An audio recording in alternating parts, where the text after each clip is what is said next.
మీ ఎలాంటి వ్యాపార ప్రకటనలకైనా వెంటనే మా ఛానల్ సంప్రదించండి. ఓం సదాశివసమారంభాం వ్యాసశంకరమధ్యమాం అస్మదాచార్యపర్యంతాం వందే గురుపరంపరాం.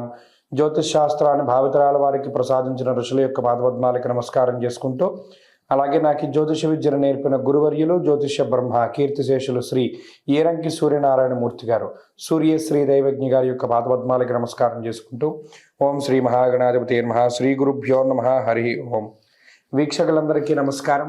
డిసెంబర్ నెల 21వ తారీఖు లగాయితూ డిసెంబర్ 27వ తారీఖు శనివారం వరకు ఉండేటువంటి గ్రహగతుల ఆధారంగా ద్వాదశ రాసుల వారికి ఈ వారం ఏ విధమైనటువంటి శుభాశుభ ఫలితాలు కలగబోతున్నాయో ఈ కార్యక్రమం ద్వారా తెలుసుకుందాం. అందులో భాగంగా ఈ వారం ఉండేటువంటి గ్రహగతుల్ని గమనిద్దాం. గత వారంతో పోల్చుకుంటే చెప్పుకోదగ్గ మార్పులు ఏవి కూడా ఈ వారంలో కనబడడం లేదు. ముఖ్యంగా మిథున రాశి యందు గురుని యొక్క సంచారము, అలాగే ఈ వారంతో గురుని యొక్క వక్రగతి పూర్తయిపోతుంది.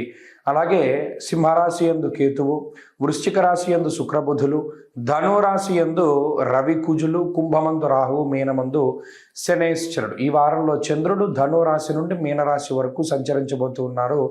ఇటువంటి పరిస్థితుల్లో ద్వాదశ రాశుల వారికి ఏ విధమైనటువంటి ఫలితాలు కలగబోతున్నాయో తెలుసుకుందాం. అందులో భాగంగా మొదటిది మేషరాశి. మేషరాశి వారికి ఈ వారం సాధారణమైనటువంటి గ్రహస్థితి గోచరిస్తూ ఉన్నది.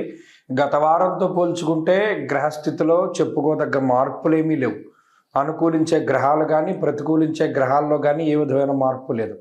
కానీ ఈ వారంలో పూర్తి స్థాయిలో చంద్రబలం ఉంటుంది. చంద్రుడు 9, 10, 11 స్థానాల్లో సంచరించడం అది చాలా అదృష్టం.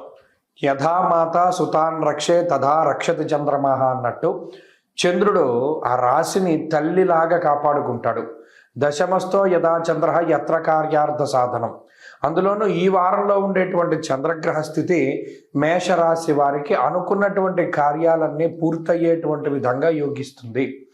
అటు లాభస్థానంలో ఉన్నటువంటి రాహువు కానీ, అష్టమంలో ఉండేటువంటి శుక్రుడు కానీ కొంత ఏదైనా మంచి విషయాలకి ధనాన్ని ఖర్చు పెట్టేటువంటి పరిస్థితులు, ఒక కారు కొనుక్కుందాము, ఒక ఇల్లు కొనుక్కుందాము, ఒక ఆభరణం కొనుక్కుందాము, ఒక వస్త్రం కొనుక్కుందాము, లేదా మరే ఇతరత్ర ఇంకోటి ఏదైనా మన గృహోపకరణాలు కొనదామనేటువంటి విషయాల్లో ధనాన్ని ఖర్చు పెట్టించేటువంటి పరిస్థితులు ఉంటాయి.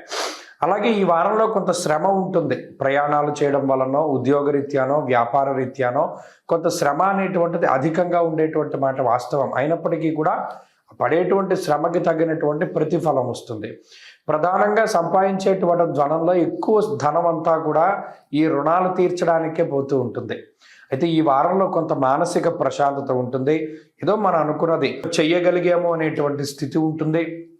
అలాగే కుటుంబ సభ్యుల యొక్క సపోర్టు ఉంటుంది. మరీ ముఖ్యంగా ఉద్యోగ వ్యాపారాల పరంగా కొంత ఎదుగుదల ఉండడానికి అవకాశం ఉంటుంది. ఏదైనా చిన్న చిన్న అవాంతరాలు, అవరోధాలు ఉన్నప్పటికీ కూడా వాటిని అధిగమించగలిగేటువంటి ధైర్యం వస్తుంది. ముఖ్యంగా ఈ వారంలో ఉండేటువంటి గ్రహస్థితి మేషరాశి వారికి అనుకూలంగానే ఉన్నది. వీరు మరింత శుభ ఫలితాలని పొందడానికి ఎక్కువగా ఈశ్వరారాధన చేస్తూ ఉండడం, ఏదో ఒక రోజైనా సరే సోమవారమో శనివారమో శివ సహస్రనామ స్తోత్రాన్ని పారాయణ చేస్తూ ఉండడం, లేదు వీలున్న శని సోమవారాల్లో శివాలయాన్ని సందర్శనం చేసి ప్రదోష కాలంలో దీపం పెడుతూ ఉండడం, ఇటువంటి వాటి ద్వారా లబ్ధి పొందేటువంటి అవకాశాలు ఉంటాయి. అలాగే ఈ వారంలో కలిసి వచ్చేటువంటి రోజు శుక్రవారంగా చెప్పవచ్చును.